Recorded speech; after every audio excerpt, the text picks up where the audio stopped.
All right, next up, we got a UFC debutant who's actually, for the diehards out there, they've been waiting for this guy to make his UFC debut. We got Manel Kape coming in at -105 and Alexandre Pantoja welcoming him to the UFC at -115. And this is a line that it looks like over the last couple of days, or last couple of hours, I should say, it's starting to close. We did get Pantoja around that -145 range. Now he's at -115. People are loving them some Manel Kape. So the way that I kind of see it, Alexandre Pantoja, black belt in jiu-jitsu. We've seen Kape struggle with jiu-jitsu guys in the past, most notably a Lucas Sasaki, who also dropped a fight to Pantoja via submission relatively quickly too. But Lucas Sasaki was very successful in getting this fight to the ground against Kape and kind of controlling him there. Kape didn't really have much from his back. I was kind of surprised to find out that Kape is actually a brown belt, but it didn't seem like it in that fight.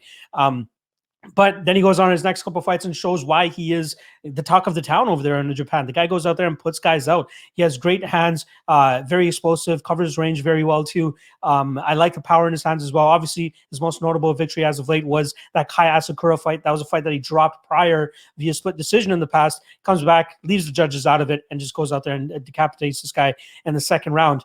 Beating Takeya Mizugaki 2 fights ago in 2020. Yeah.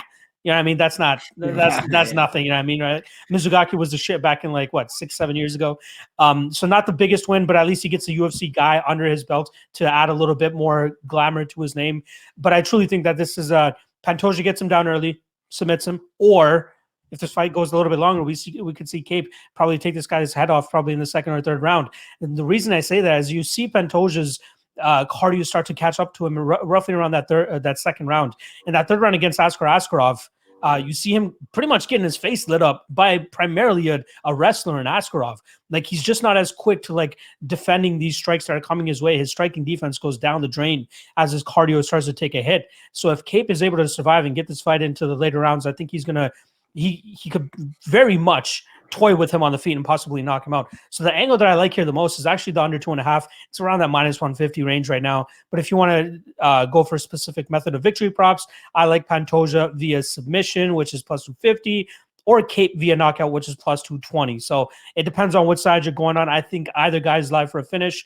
I like the under 2.5, a little bit chalky at -150, but that's the side that I'm going with. I think it's going to be Pantoja that takes him down and submits him. How are you feeling about this one? Yeah, I think Pantoja should obviously be the favorite in the spot. -130 seems super reasonable, and now you're seeing money come down, and all it makes it is just a little more playable for Alexandre Pantoja. This fight, in a sense anyways, I'll get to that, kind of reminds me a little bit of Amanda Ribas versus Marina Rodriguez from 2 weeks ago that we talked about, right? And there was a spot where you had Ribas coming off a win over Paige Van Zandt. You know, she had fought very low-level competition or lower-level competition and was everybody's darling because she had defeated these lower-level fighters. And you had Marina Rodriguez, you know, she had a win over Tisha Torres. You know, she had a draw with Cynthia Calvillo. She's losing. She had a loss to Carlos Esparza in a close fight, a split decision of all things. It's like Marina Rodriguez was giving a really good account of herself against high-level competition versus somebody who was giving a great account of himself against low-level competition. At some point, they're going to meet. That's what I see here in Manel Kape versus Alexandre Pantoja. Everybody loves Kape. Oh, man, this guy's a legit contender, and he's got knockout power, and he's already a world champion. He's the bantamweight champion Rizin, or he's the flyweight champion Rizin. And, man, look at this. Look at this flash. Who is he defeated? So he defeated Kai Asakura, who in Japan is apparently a big star. In the North American grand scheme of things, he's an absolute nobody. He's not ranked in the top 50, let's say. He's got a win over Kyoji Horiguchi. That's his claim to fame. And then Horiguchi obviously got it back on New Year's Eve. But Asakura is not the end-all be-all. He's got the win over Takeya Mizugaki, as you mentioned. Long shot gone version of himself.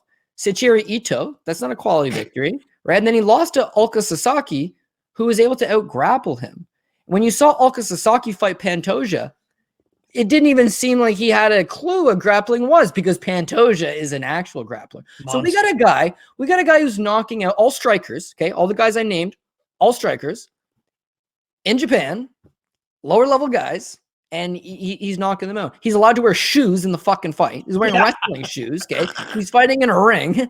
Like, There's a lot going on there. Now you look at Pantoja, and sometimes he looks great, sometimes not so much. Dude went the distance with Davidson Figueiredo in a wicked good fight, man. And he's taking shots and he's pushing the pace. His last loss is to Askar Askarov, who we see how good he is. We see he's improving. He's fought in Dustin Ortiz. He's fought in a lot of these top guys in the division. And there's one thing about, he's got 2 wins over Brandon Moreno. One thing about Alexandre Pantoja is like he's got skills everywhere. He's out of American Top Team. He always comes ready to go. He's got good striking, good power, great, solid BJJ. Wrestling leaves something to be desired. The one knock I'll give him, and I'll also give him, okay, I'll give you a pass on this, is that he looked really tired against Askar Askarov like 3-4 minutes into the fight. Like he gassed out right away. What I will give him the pass on is Askar Askarov pushes a hell of a pace. Yeah. So I'm thinking maybe that was part of it. With Cap, it's like, he's not going to, I mean, yeah, he could push a pace and he can knock him out. He can knock it anyway. He's got that power. But it's like, he doesn't really got a plan B, C, and D. His plan is to keep this fight standing and knock you out. But if you take him down, he's going to be in trouble. If you don't take him down, you chin check him, you can knock him out. His chin's not cast iron, right? And as far as just like working the guy, you've got all the experience. He's been off a 1.5 years and he's fought middling level Japanese strikers. Like the chance to expose this guy is there. And I heard someone say something like, you liked Michael Chandler, right? Who had fought is a world champion outside the UFC, fought nobodies. You liked him to come to the UFC and do something. This guy's a world champion outside the UFC, right? You're saying fought nobodies. Why don't you like him? It's like, Chandler didn't fight nobodies. he fought good guys on his way up. And it's nothing against Kaya Sakura, but like they're treating him like he's a god. They're treating him like he's the second coming of Japanese Christ. It's like he's not, man. He got lucky one time against Horiguchi. Run it back 10 times, see what happens. You know what Kaya Sakura actually reminds me of? It's when Tyson Nam knocked out Eduardo Dantas, and everybody's like, "Oh, Tyson Nam." Yeah, I mean that's kind of the same situation. Sorry to cut you off. Yeah. And then Tyson Nam dropped a decision to Cody Bollinger like a year later. Like, was he really that good, or was that his one moment? That was his one moment, right? Is he good? Yeah, he still fights the UFC to this day. So like, you can't discredit Tyson Nam, but when people always say like, oh, there's levels to this, Pantoja fought the current best UFC 25er, because I still think Demetrius is the GOAT at 125, but Davidson's certainly building a case for himself. You fought this guy better than anybody has. You fought this guy tooth and nail. You took his best shots. You gave him some hell of good shots. That's the stuff that builds you. These other fights, they're building him. He's doing good. He's getting better. The Askar Askarov fight, again, maybe a step back, but if you know me, I love Askar Askarov. This is a legitimate talent. Losing him, again, not that big of a deal. So you take Manel Kape and you match him against Askarov, and you match him against Davidson Figueiredo, and you match him against Brandon Moreno, and I bet you he's losing all those fights. I don't think he beats any of those guys. But this is MMA, my friend. It's a hell of a bitch. And so could he pull Michael Chandler, go out there, ice this guy in the first round, look like $1 million? Yeah, it's MMA. It's entirely possible. But like where I bring it back to the Hebus versus Rodriguez comparison, sometimes you got to go with the actual body of work. And Pantoja has the actual body of work. This is a close fight. This is a competitive fight. I could see it going either way. But if you're going to give me 50-50 odds on a fight that there is a rightful favorite in Alexandre Pantoja, I'll take that shot. Now you're saying you mentioned the submission prop and like it looked tasty to me. My boy Clint's mentioning the decision prop. I looked at that too. I mean, it's a great price too. Ultimately, though, it seems like we all do think Pantoja does win. We're just baffled maybe on how he gets it done, but I think he'll find a way. Yeah, no, I think I like Pantoja as well here, but I'm just having that one little hiccup for some reason to actually go full out and pull the trigger here. All right.